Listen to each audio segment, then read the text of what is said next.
Naglayat ko sa kong cellphone ay kay naglag siya, mag-lag. Ako sang iya pang internet. Basig sa internet ni siya na lag. Okay, enough na siya. So, for today's vlog, kay magpasalamat ko sa akong mga sister and brother. Ay, sa akong sister.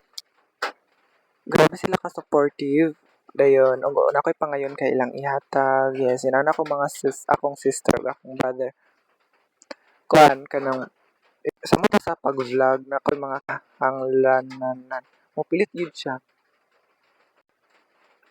Sa mga kinahanglanon, sa pag-vlog kay sila din ay mo palit. So, ang kaning mic, akong sister nagpalit ani orderan ko niya. And thank you very much.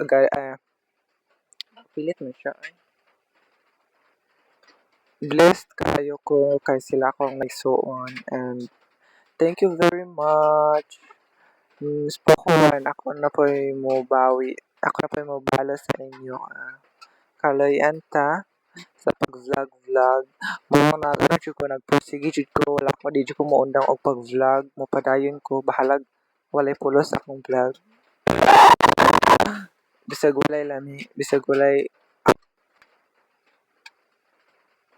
basta kabalo jud ko walay lami akong vlog pero mo pagbuot is mag-vlog ko, okay?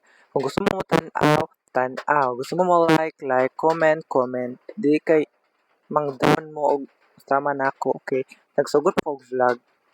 Mong gusto ko mo padayon is daghan kay kog nakita na mga vlogger na sa una luoy kay sila dayon pagka how many years naka-survive sila, nakapatukoy og balay, and that's what I want.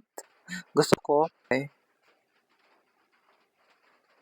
mupilit jud siya ay makawalay gana. Basta mapatakot sa kog balay, and hinahangyan ko suportahan bisag walay lami akong vlog. Mukha siya po sa ako mo follow. Thank you and God bless you all. Sakto na 2 minutes.